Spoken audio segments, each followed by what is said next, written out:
Okay, we are now live. Right. Good evening, ladies and gentlemen, and welcome to tonight's session in the Edgware United Synagogue Adult Education Program on Jews and Jazz, to be presented by Tony Zendle. Tony is not your usual speaker, and in the introduction on his website, he claims to be a trivia maven, collecting the arcane and obscure, especially of Jewish. He has built up a large portfolio of talks over the last 8 years, including From Bad Muzzle to Jews and Sport, and From the Myth of the Jewish Pirate to Jews and Food Ashkenazi Style, the musical. Author of many books, which he'll tell you about shortly, they include The Definitive Guide to Jewish Trivia and Miscellany, and Kosher Foxtrot, Jewish Band Leaders of the Golden Age of British Dance Bands. He spent 35 years as an educator, and before that was a well-known and successful student debater, and then a member of the English-speaking Union.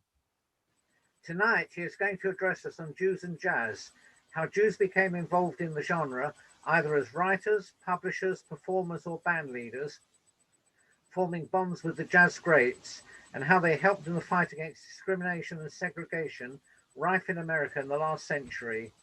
The talk chronicles the special relationship between Jews and this unique form of music.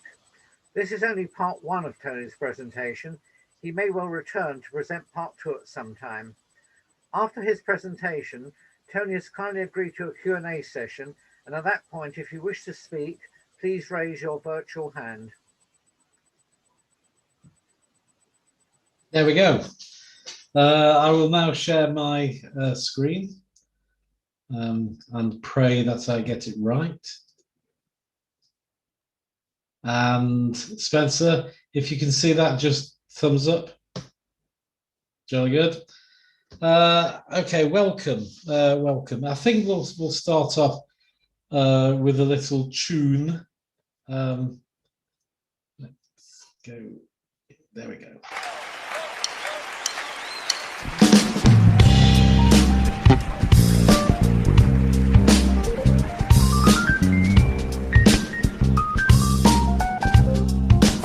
והנה עוד משהו שאתם כולכם יכולים להצטרף אלינו.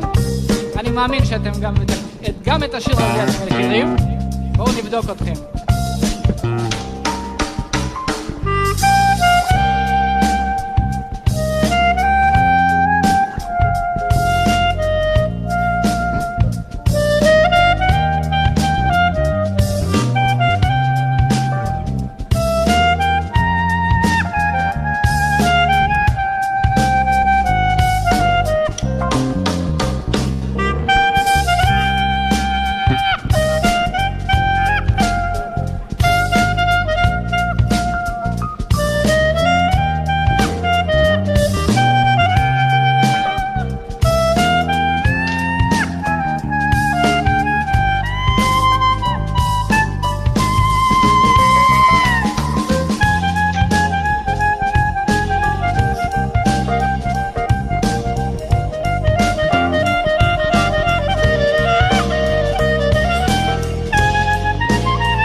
And they then go on to do some various music which got nothing to do with the Down Olam.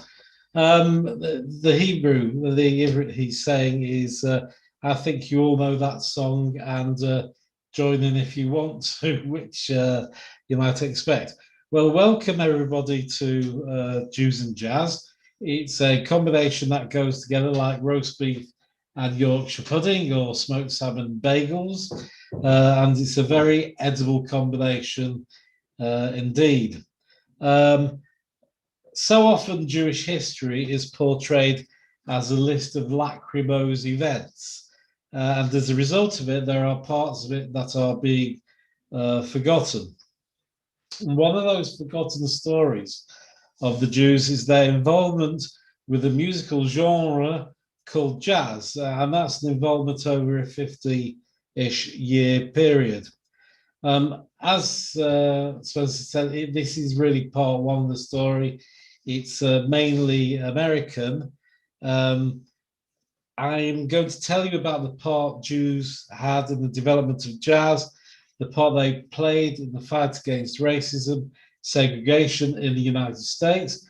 I've based it on a book by Charles Hirsch, and as you will find out, there's many amazing stories to be told, and just the only plug I'll do is that I've enshrined many of those stories in my book. So to begin with, jazz as a musical format was a latecomer. It grew from Scott Joplin's ragtime of the Deep South, and it included blues. From its early American roots, it had many variations, and it went international. Now, jazz is difficult to define. I'm told that it involves syncopation and improvisations, but Louis Armstrong actually said, if you have to ask what jazz is, you'll never know. And of course, the great Duke said, it don't mean a thing if it ain't got that swing. So jazz is things, many things to many, many people. I am a fan, certainly of trad jazz and certainly of hot jazz, but I'm not so much a fan of modern jazz. You can be a fan of one type of jazz and you can absolutely hate the other. And let's get something else the way. From really any point of view, klezmer is not jazz. It's called Jewish jazz, but it isn't. It's a hybrid of gypsy, orthodox, chassid, rhythm, and music played at weddings and bar mitzvahs. And I love it and I adore it, but it isn't jazz. So therefore we say where to start it and what about the Jews? There's no way that you can actually say jazz started in a particular year. The origins of jazz are much more complicated than that. But for the purpose of our story, by 1914, it had really arrived in its current format. And there's three people that are important. In 1914, the phenomenon that was Timpan Alley was going strong. One of its songwriters was a man called Israel Berlin, who had great success in 1911 with Alexander's Ragtime Band. And this was about a white band leader in New Orleans. In 1912, he had also had great success with When That Midnight Choo Choo Leaves for Alabama. As far as Jews were concerned at that time, the newly arrived jazz was peripheral to their culture. Many of them were first-generation immigrants, and their popular music was still rooted in the old country. Yiddish theatre was still going strong. In 1914, Irving Berlin is still penning inconsequential, stereotypical trivia such as Cohen owes me $97. By the way, it's a wonderful tune. You should find it on the internet somewhere. But in 1914, William Handy adapted an old blues song called St. Louis Blues, which gave style and substance to the new format and gave inspiration to people like Louis Armstrong and Duke Ellington. From 1914 onwards, jazz explodes onto the music scene. That time, 1914-ish, Jews were really not involved in jazz. George Gershwin wrote a song about the Suwannee River in Georgia in 1919 with someone called Isidore Kaiser, even though they'd lived all their lives in New York. It was a smash hit when it was taken on by someone called Al Jolson. But it was a mile away from jazz. There were Jewish songwriters around at the same time. Their focus was on entertainment. Their focus was on popular music. And Berlin really was playing to his audience and just there to earn a penny. But things changed because of people like Handy and people like Jelly Roll Morton. Jazz became recognised as a notable music form in its own right, and its reach went out from beyond black audiences to white audiences. It began to be seen as modern music. By 1920, there were white jazz bands such as Bix Beiderbecke, Paul Whiteman, and in fact, it was Paul Whiteman who was at that time the best known band leader. In 1924, he asked the man who wrote Swanee River to write a jazz melody for him. The jazz melody was called Rhapsody in Blue. And Rhapsody in Blue aimed to show how jazz could be an art form in its own right, not just for dancing. Then in 1927, something happened. A movie came along, a movie called The Jazz Singer. I'm going to let you hear a bit from it. Listen, I'm going to sing this like I will if I go on the stage, with this show. I'm going to sing it jazzy. Now get this. Blue sky, smiling at me, me, nothing but little blue sky. Do I see? Do. Bluebird, singing a song. Nothing but little bluebird all day long. You like that slapping business? Never saw the sun shining so bright. Never saw things going so right. Noticing the days hurrying by. When you're in love, oh, don't they fly? Blue days, all of them gone. Nothing but. Now, I've watched this clip 100 times. Just look at the face on that. He is not happy, and his dad is certainly not happy. Well, the jazz singers for maybe another time, and certainly I think that there's another talk there. But dad comes in, he's not happy. The jazz singer is not about jazz. It isn't about the black experience either, although he dresses up in blackface. It's about the Jewish experience. It's about assimilation. It's about loss of Jewish identity. It is implied that Jack Robbins, the protagonist, will soon be living the Jewish world and its traditions behind. And someone once said, wonderful quote, "It's an elegy for all the Yiddish mamas who are now left behind in the tenements with their memories while their children move on to full assimilation." And if you've watched the whole film, you'll understand why.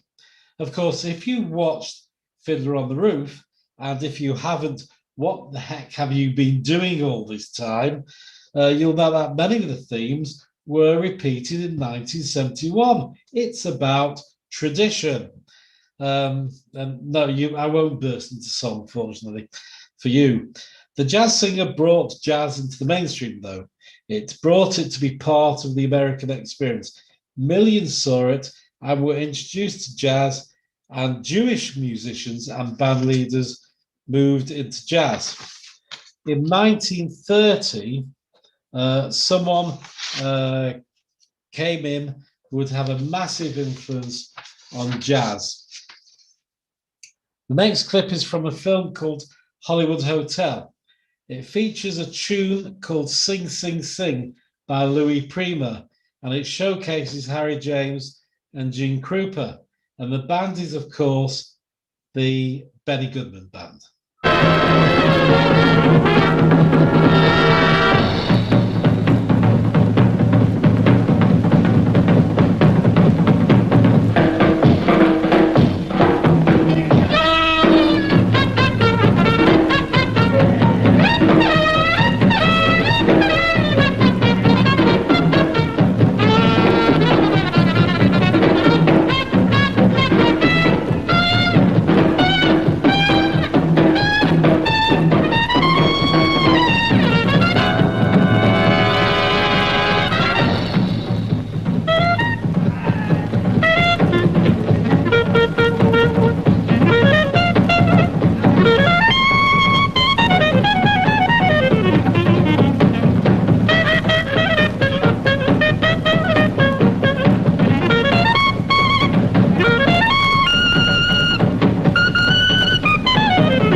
that just wonderful? The Benny Goodman is so important to our story. He's also important to jazz. A guy called Kansas Joe McCoy wrote a song called "Why Don't You Do Right," and it was recorded by Goodman with Peggy Lee. It was a million song. It was written by a non-white musician. And Goodman recorded it with a non-white musician. Indeed, his first big hit in '34 was not written by Berlin or Gershwin. It was King Porter's Stomp, and it was written by Jenny Rowe Morton and arranged by Fletcher Henderson, who were both African Americans. So a jazz band leader, a Jewish jazz band leader such as Goodman, Ben Pollock, or Artie Shaw was now likely to play a tune composed by Louis Armstrong or Duke Ellington, as he was to play something created by Irving Berlin. And Benny Goodman was at the center of this. You see the ones in maroon are Jews and the ones non-maroon,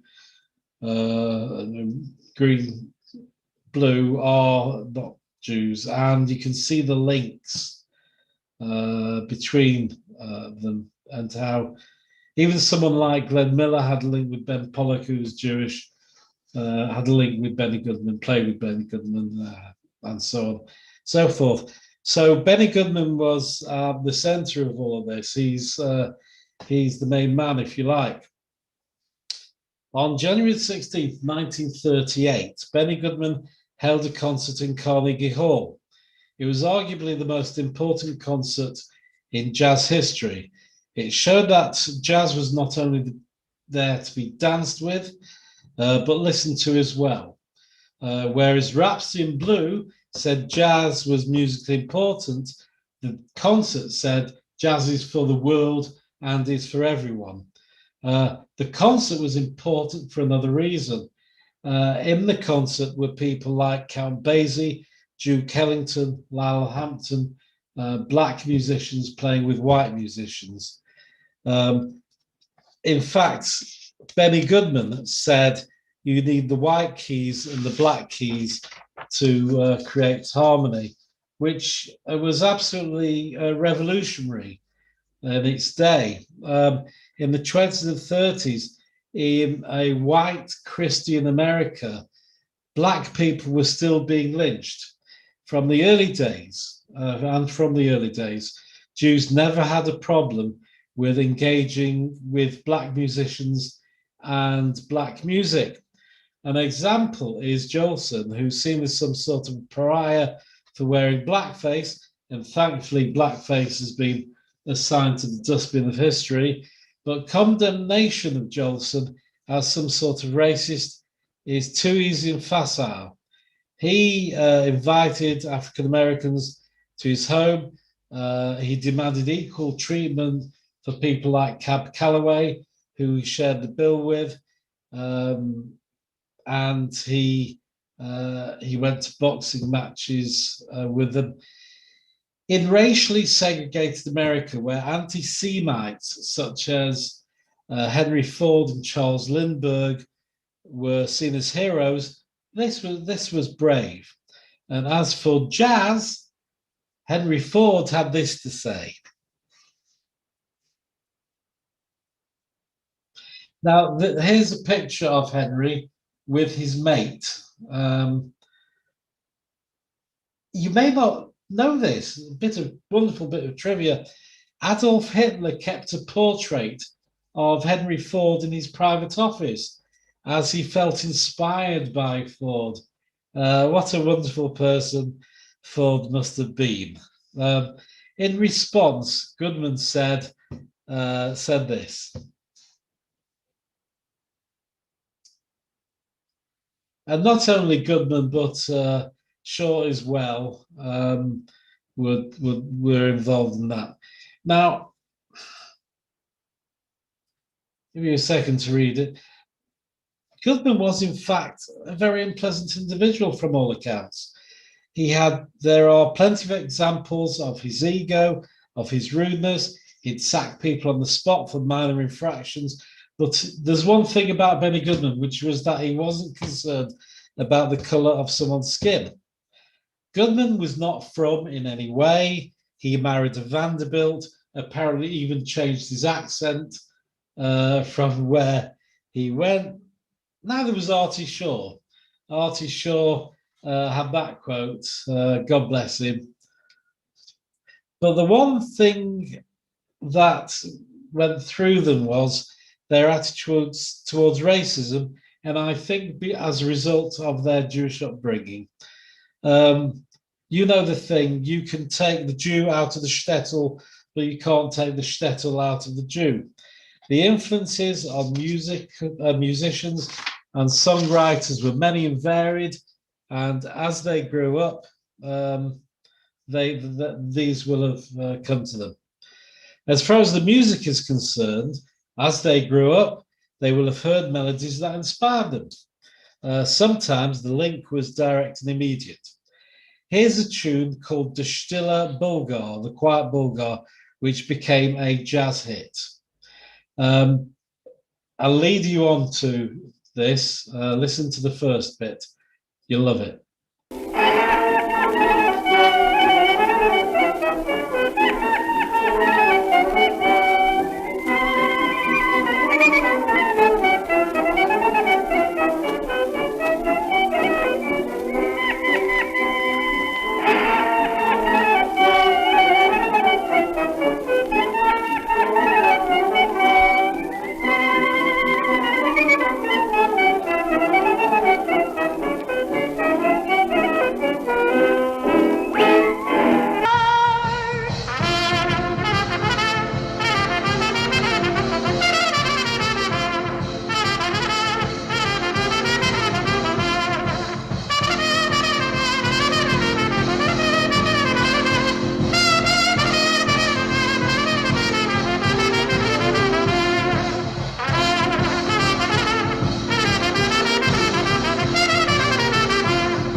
Now, that was written by Ziggy Elman, the band, of course, of the Benny Goodman band, and the song was The Angels Sing.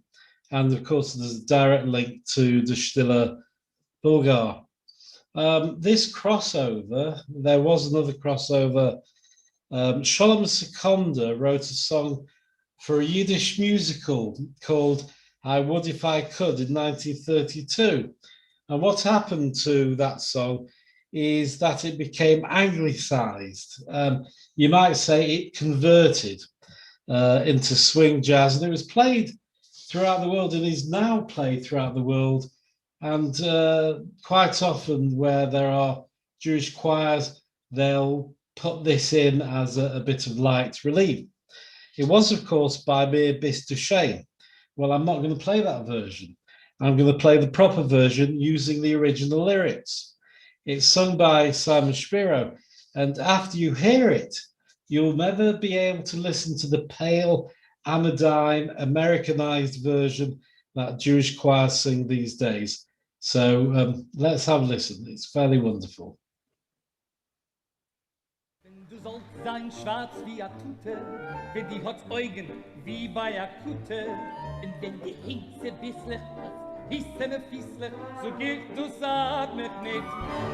Wenn die hast an narischen Schmecken, und wenn die hast bei Soßen Seichen, wenn du bist viel wie ein Indianer, bist a viele Galicianer, so geht du sag mich nicht.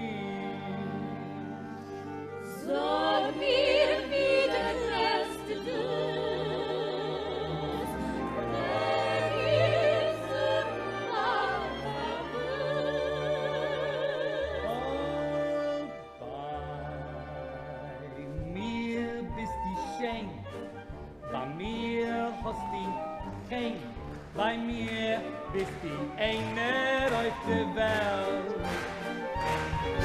Bei mir bist die Gift, bei mir hast die It, bei mir bist die Teiere von Geld. Viel schöne Mägler haben schon gewollt, nehmen mir in sie alle ausgeklebt. Hab ich noch dir, weil bei mir bist die schön, bei mir hast die kein, bei mir bist die eine auf der Welt. Wir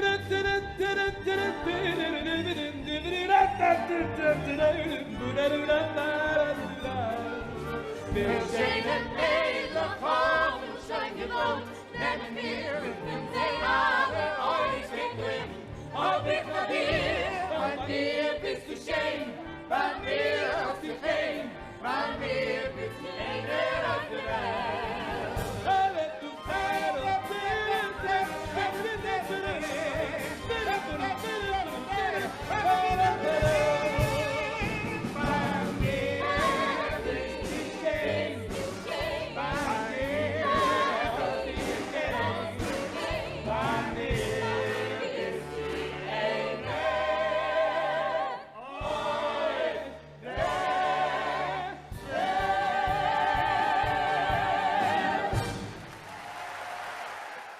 Boom. I think it's absolutely wonderful. Gobsmacked when I heard it first. Well, Jews' involvement in the world of jazz spread. So in the 30s, 40s, and 50s, Jews became involved in jazz as musicians, as writers, as agents, as publicists, and as owners. And here are some owners of record companies. Quite a few, as you can see. There was certainly and has been a great degree of friction between record companies and artists and managers, and the exploitation of black artists by record companies. In recent years, it's been used as an excuse for anti-Semitism, claiming Jewish domination of the music business. And look, there's no way of avoiding this. People like the Chess brothers and Irving Mills, exploited black artists. But to ascribe it to the stereotype is wrong. Mills, as a case in point, was a businessman, not a humanitarian. He said a dollar does not care where it comes from, whether it is green or black. And from time immemorial, managing agents have ripped off artists, both black and white. Look at Colonel Parker, who took 50% of Elvis's earnings. Without these agents, artists do not have the reach. Without Mills, Duke Ellington would not have had the fame that he had. And another of his artists, Mills' artist, who was Cab Calloway, said that Mills broke down so many barriers for black musicians that you couldn't count them. White clubs that had never had a black band before, some of them were reluctant to let one in. Mills pounded on their doors and paved the way. Mills was a really nasty piece of work. And the best I can say about him is that he exploited both white and black. But those anti-Semites who seek to stereotype Jews conveniently forget some inconvenient truth. For example, here's the story of the Apollo Theatre. Frank Schiffman, a New York Jew, bought the Apollo Theatre in Harlem in 1934. Believe it or not, at that time, it was an all-white theatre. It was Schiffman who desegregated it, brought in acts like Duke Ellington, employed black stagehands, and made it into the iconic theatre it is today. Now let's move on. I want to talk briefly about the songwriters, not Irving Berlin, nor Gershwin, although Gershwin notably wrote a number of jazz songs such as Summertime. I want to look at two very iconic songs. The first one was one that was highly politically motivated, and incredibly powerful, and very much on a par with Louis Armstrong's song Black and Blue. It's called Strange Fruit. It's about lynchings in the Deep South. It was written in 1937. And as you can see, it's a whole universe away from Irving Berlin and Tim Pameli. It's sung by Billie Holiday, and let's hear a clip from it.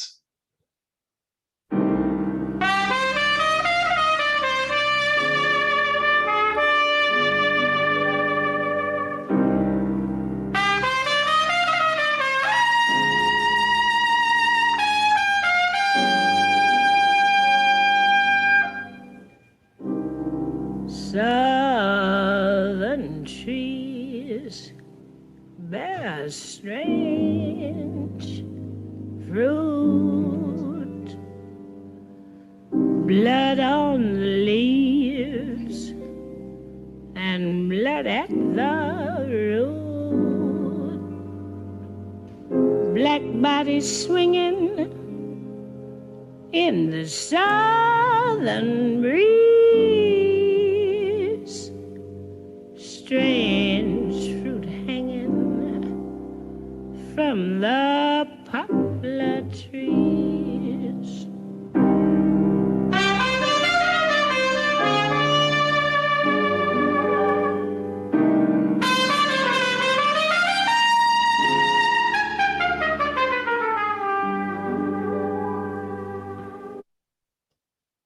Strange Fruit was written by a Jewish teacher, Abe Mirapol, and produced by Barney Josephson, who was the founder of New York's first integrated nightclub and played in his nightclub. Commodore, owned by Milt Gabler, published it. I'm glad to say that these people were willing to put their heads above the parapet. I'm glad to say that they were Jewish. And what I'm trying to say is that when the book is written about the story of racism in the USA, Jews will be on the credit side. However, there is a populist end. At the populist end, Mitchell Parish, whose parents were from Lithuania, was writing songs for Duke Ellington, such as Sophisticated Lady. And next one, all about Alabama, although he had never been to Alabama. Of course, he was writing Christmas songs such as Sleigh Ride, even though he was Jewish. I suspect you'll recognize who's singing this.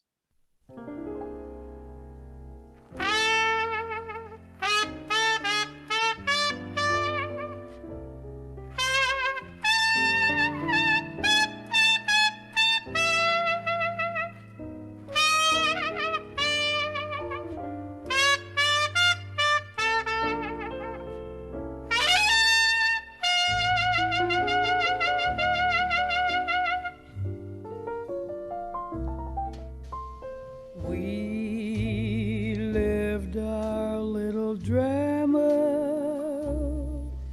We kissed in a field of white, and stars fell on Alabama last night.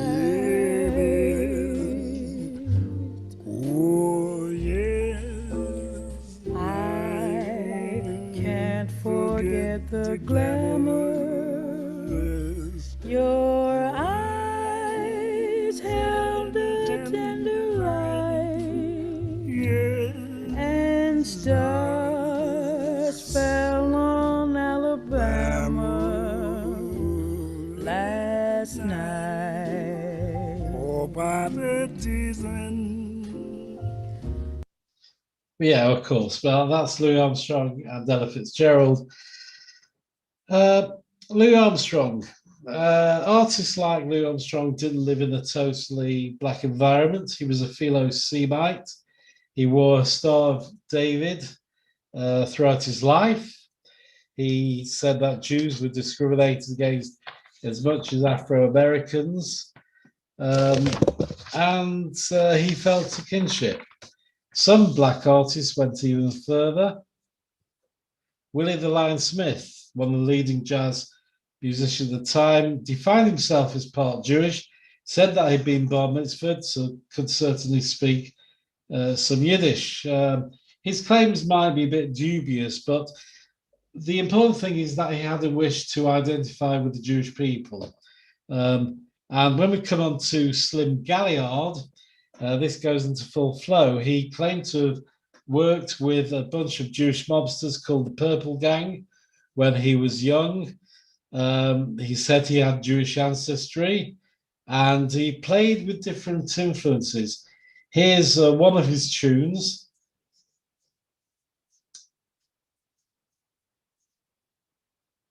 And sadly, I don't have time enough to play it, especially the one called Dunking Bagels, but I'd suggest very strongly you look it up on YouTube.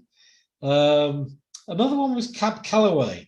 Cab Calloway was famous for his frenetic dancing, and he loved mixing jive with Yiddish and playing around with different themes.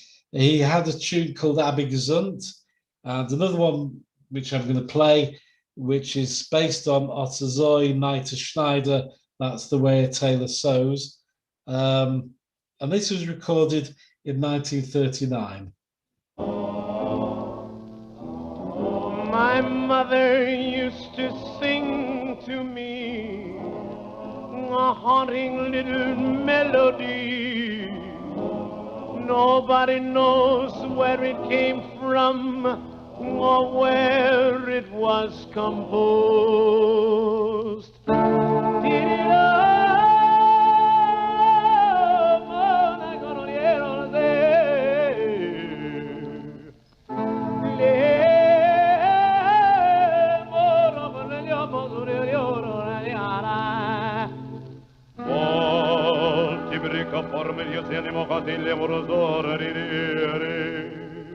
Ottezoy sings a tailor as he fashions pretty clothes.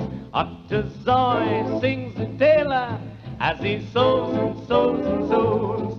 He's as busy as a bee, making lovely finery, things my baby loves to wear when I take her to the fair. Ottezoy sings a tailor, all it means is that the way. When I buy the things he made her, says the tailor, Ottezoy. Yeah.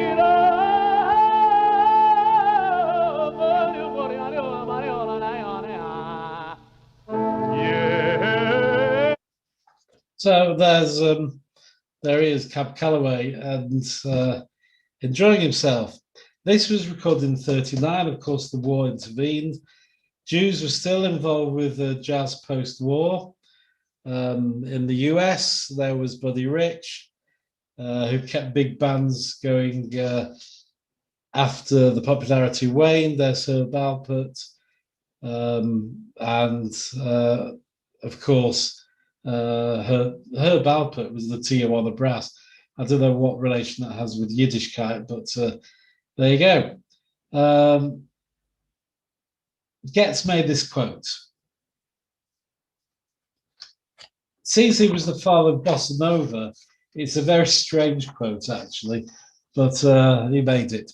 In recent years, people like John Zorn and his experimental jazz band Masada have come to the fore, as well as people like Paul Shapiro, bands like the Klezmatics, with the amazing Lawrence Schlamberg. They fuse klezmer with jazz. Outside the US, because I do need, in the last bit of my talk, to talk about what went on outside the US. And this is where Hirsch in his book left it. He only talked about America. You find no mention of the Holocaust, Europe, or indeed anywhere else in the world. It's America first, with good reason. He was only concerned with what's happened in America. America led the world in jazz, and it is true that America brought swing to Europe. Europe didn't bring swing to America. So why complicate things by mentioning Europe? And there's a wonderful documentary, 10 hours of it, by Ken Burns, which mentions Europe once in those 10 hours, just to say, actually, that the Beatles came over to the United States and killed music. And that was about the only thing they mentioned about Europe. However, there is another story which in the last 10 minutes or so of my talk, I'm going to only touch on. During the 20s and 30s, jazz had traveled to Europe, the rest of the world in one form or another, even as far as Stalinist Russia. Jews were involved as well. There was Eddie Rosner in Poland, Stefan Weintraub in Germany, and there was a big thing in Germany, I have to tell you, in Weimar, Germany, and Sacha Distel's uncle. But you didn't know Sacha Distel was Jewish. I didn't until I did the research, and this was Ray Ventura. So let's have an example of French swing music. This is from Ray Ventura's band, the Collegians. It's called Cleopatra's Nose. C'est fou, tout notre cas, Dieu a bien peu de choses. C'est fou, mais en tout cas, nous en avons la cause. Si Michel Simon n'avait pas tant de sex-appel, si Monsieur Léon Jouot dansait la bigapelle, Si l'orchestre Ventura ne faisait pas tatama, on n'en serait pas là. Yeah!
And the harmonica player was a man called Max Gildray, who has later become known in the UK when he played with a comedy thing called The Goon Show.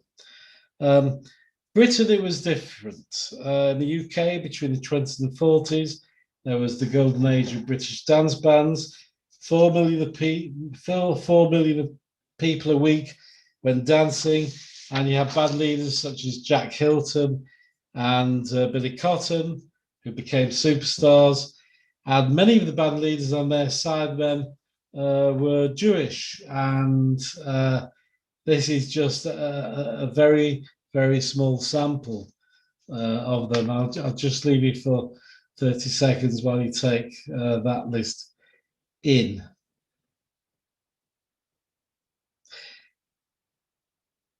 Now, these people didn't play jazz, but rather a type of music which was peculiarly British, and it came from the music hall tradition. Musicians, as a rule, did not play jazz in the dance halls, but played jazz where and when they could, mainly in the recording studios. But when people like Sid Phillips played the clarinet, it was almost really every bit as good as Benny Goodman. When they played, it was as good as their American cousins were playing. But dark events were happening in the 30s, which would mean the death of an entire generation of talented musicians, composers, virtuosos. Many European Jewish jazz artists were taken to camps where many died. Some survived. A number joined the camp orchestras at Buchenwald, Auschwitz, Theresienstadt. Some escaped the Nazis. And in 1939, Eddie Rosner, who for a brief time became Stalin's favorite, toured the Soviet factories But that is a story for another day. For post-war Britain, the war changed everything.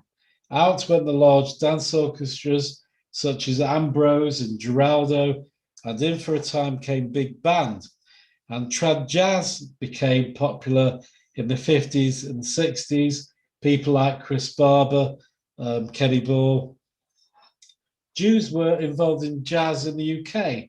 Here's a very small sample of them.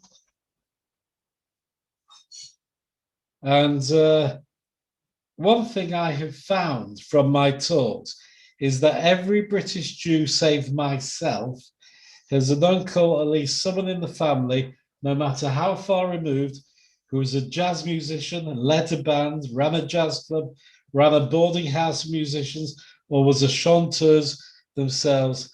And I really do apologize for leaving them out. I didn't do it on purpose.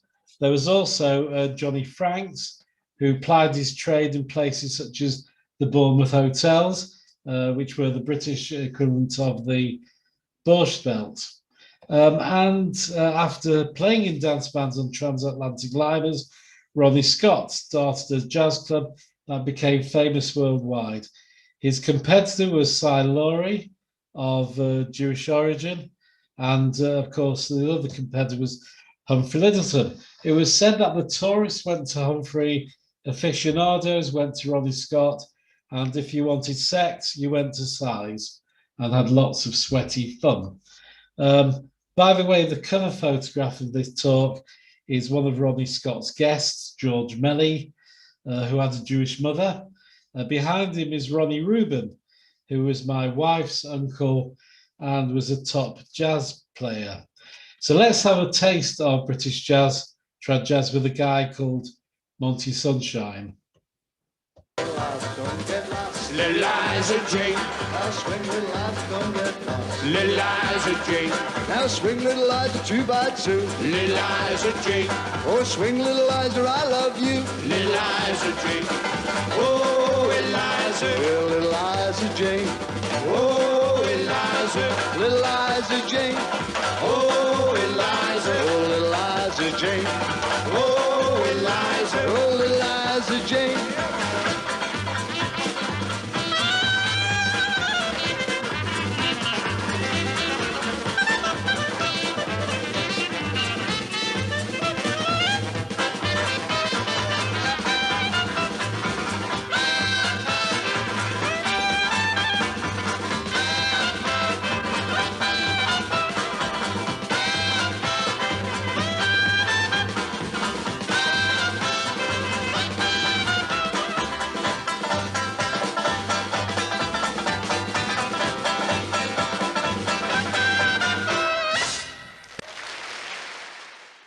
The amazing Monty Sunshine, who had a big hit with Petit Fleur, was with the Chris Barber Band.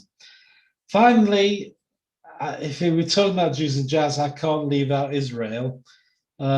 This was jazz came to Israel via the British, especially Aubrey Silver, who was the director and conductor of the Palestinian police band from 21 to 44, and from which my reading was the first jazz band in Israel. Many of its early members were Jewish immigrants from Europe, many of whom had played in cabarets or bars in the big European cities.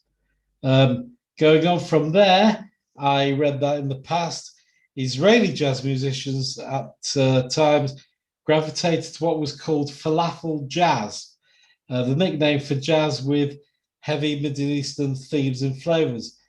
But now young Israeli jazz musicians, as in the slide, are finding their own way. They focus on modern jazz, which I assume is why they have their eyes closed, because the audience must be a terrible distraction to them. The sad irony is, for these people, that a number are based in New York. I read in one article complaining that in Israel, classical gets all the state funding and jazz gets none. And that's it. There's a further set of stories to be told of the British scene looking at various Jewish musicians, people like Lou Stone, Roddy Scott. That'll have to wait for another day. Jazz is now very much a minority sport. The golden period has passed. It's still popular, sells thousands of records, but it's now largely confined to the jazz clubs and special concerts. And even Amy Winehouse only saw jazz as part of her repertoire. Jews came to jazz because of the long tradition of Jewish involvement in music, and they played a significant part in the development of the genre. Well, ladies and gentlemen, as the great Bing Crosby Fitch might have said, it's kommt jazz and das is das. Now you have jazz, and that's that. Yeah. Thank you very much for listening. There you go. Thank you very much for a very interesting talk. If people do want to ask questions, as I said at the beginning, maybe you could raise a virtual hand and Tony will discuss it. Anyone there? I mean, you might like to know one bit of trivia. You mentioned Alexander's Ragtime Band right at the beginning. Yes. It actually crossed the pond to this country because after the Wembley exhibition in 1924, for the next 2 years at the Cup final, they played Alexander's Ragtime Band. Hey. And it was only because His Majesty the King and his wife and the person who ran the FA, who was a religious man, decided to get rid of that and instead had Abide With Me. And it's been going ever since. Absolutely boring. Thank you very much for that. I'll work that in somewhere. I can send you the text on that. That's really interesting. That's great. Right, now, I think a fair number of these people, like Jolson, for jazz, and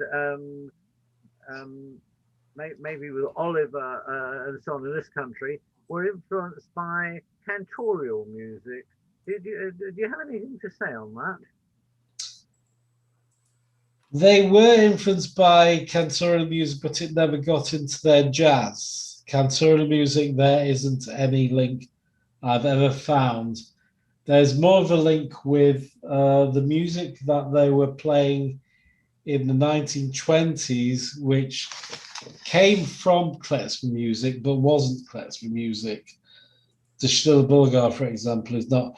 No, a lot of singers. I mean, of course, Jolson he's famous for singing Kol Nidre, but no real links. And the cantors, if I'm thinking about them, people like Rosenblatt never recorded anything that I know of that was even faintly in the jazz idiom.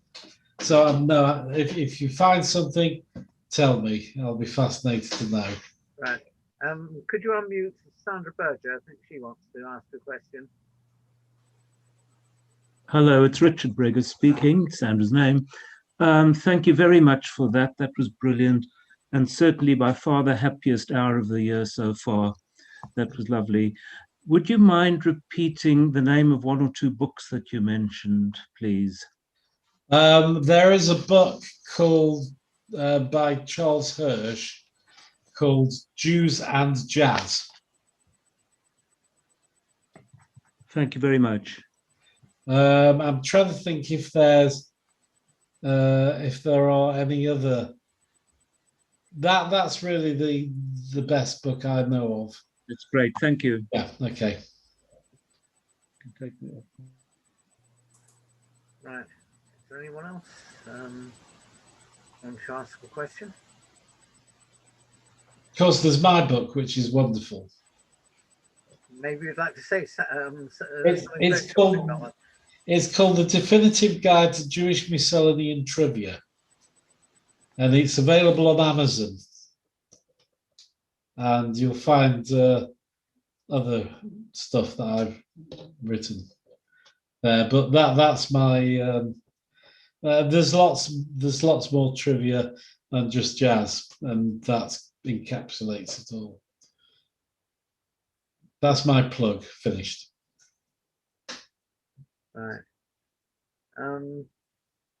I think you've been before COVID, you were giving these talks to various groups, and normally you made an appeal, didn't you? Oh yes. Maybe you could mention that now. When I usually do face-to-face talks, which I have been, there's actually a road and edgeware I know really well, because I've been up and down at giving talks in various places, but I raise money for Ajax. And if you could just, as a result of this, just give a few quid to Ajax, I'd be very, very grateful.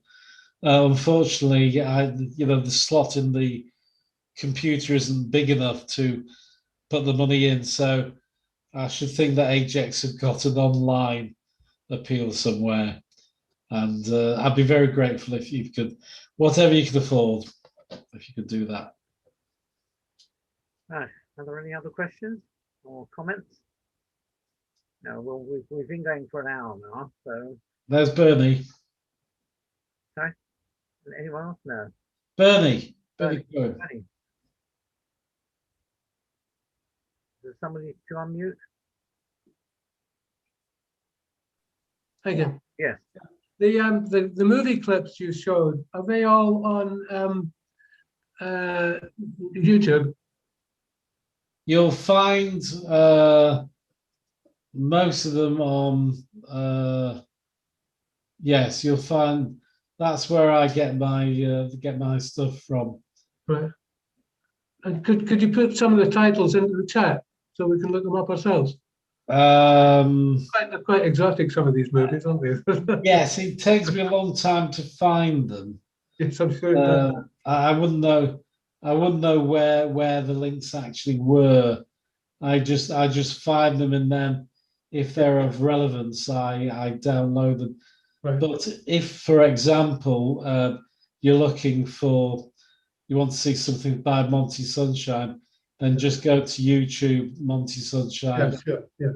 And then you'll find the stuff. It's amazing what's actually in there.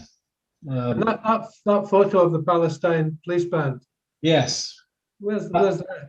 I'd love to have a copy of that. Again, you find it somewhere. I do keep a record of where I keep some of them. Certainly for my book, I had to keep records of where my where the origin of my stuff was, because it's so easy to just make things up, actually. But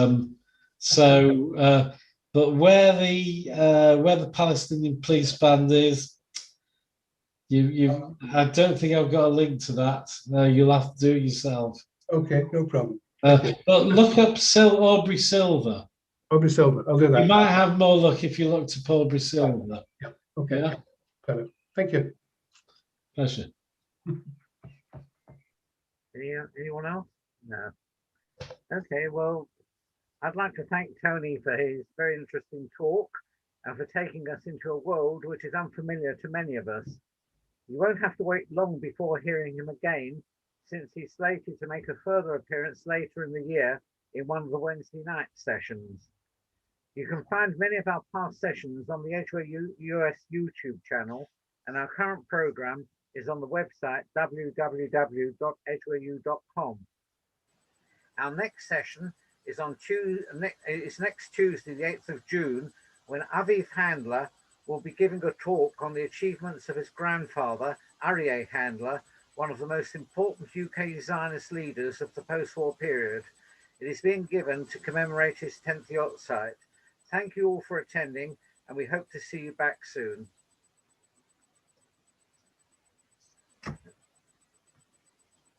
There we go. Bye-bye, everyone.